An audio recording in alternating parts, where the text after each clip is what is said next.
Relationship versus transactional estate agency. Today, I'm joined by Ev, who is the boss lady, operating principal of Keller Williams in Scotland.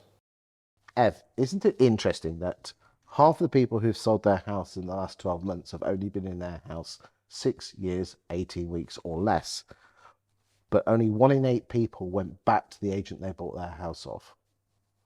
Is that because we're too transactional and not a relationship-based estate agency model? Talk to me.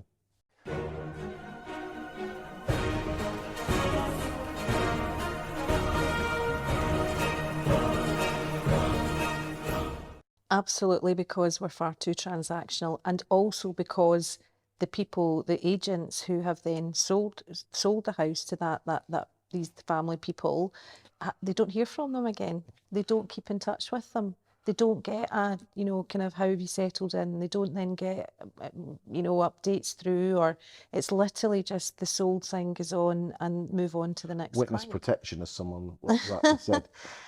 I mean, is that sending birthday cards and Christmas cards that you lot at Keller get the mickey taken out Us of? lot, yeah, it's exactly what we do.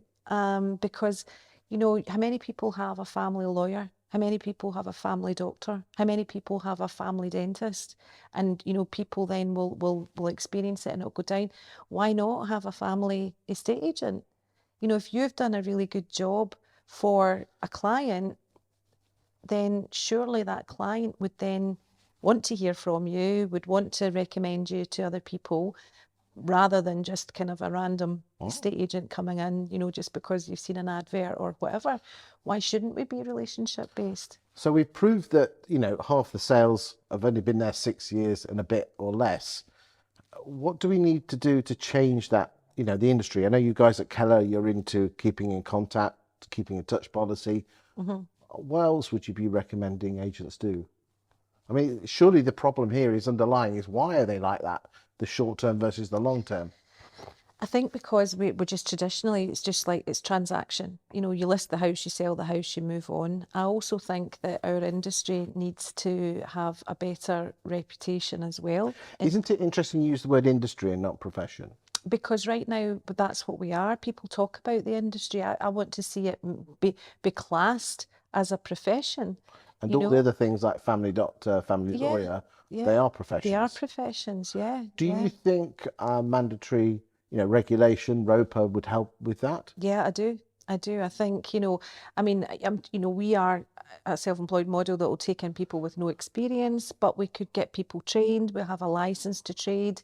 We could get a professional qualification. I think that would help with the reputation. But I also think the relationship based will help with the reputation as well, and not be so kind of salesy, rather than, when you sell my house and you move on.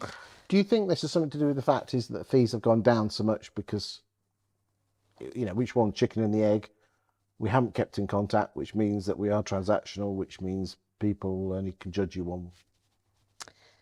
Yeah, I think, well, yeah, low fees and, a fight to the bottom is not what we would advise anybody to do, because if you're providing the service that we do, then you can absolutely have higher fees, because it's different.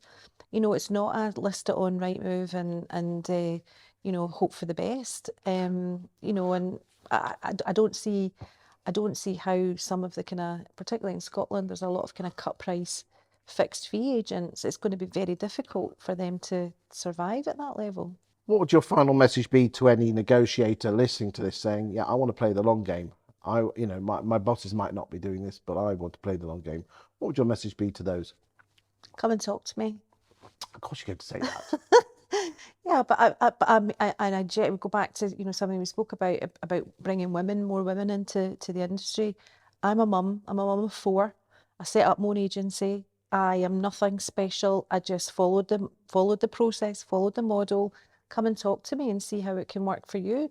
I think negotiators are in a great position because they are the ones that are relationship based in the main with the clients and during the transaction. What's that? So keep in contact with them afterwards, put their name in the phone. I know there's GDPR issues here, but let's assume that's not an issue, but you do have to check. Yeah. Keep in contact with them, send the messages, that sort of thing. Yeah, just keep in touch. Remind them of you know who you are. And keep mind share. Keep top of mind. There's a great story, you know, that in the Gary Keller's book MREA about the car salesman who, you know, sold an agent a car, but then the agent had bought another 4 cars since, you know, he'd bought the first car. But when the car salesman wanted to sell his house, he came right back to the agent because the agent had kept in touch all that time, you know. My advice to anyone watching this is anyone, especially properties that you've been out to value, because half of them don't come on the market, is send them a WhatsApp video every 6 months with an updated valuation. Yeah. Even record it on Zoom with your picture of the property on the street on Google Street View as a, you know, background green Love screen. it. Mm-hmm. And give them, whether they want it or not, just give them, this is where you stand, this is your competition, this is what's sold, this is what's on the market. Mm-hmm. And people love that because you're talking about them, aren't you? Absolutely, and it's what we encourage our guys to do, you know, and follow up of you know, you know, how many people this year will say, I'm thinking of selling. Well, they might still be thinking of selling, but if they haven't heard from you, who are they going to go to? Yes, because the next go and put them in the archive for like 2 nanoseconds because they don't return any calls. Awful. Ev, thanks for your time today. It's been exceptional. Thank you. Thanks, Chris.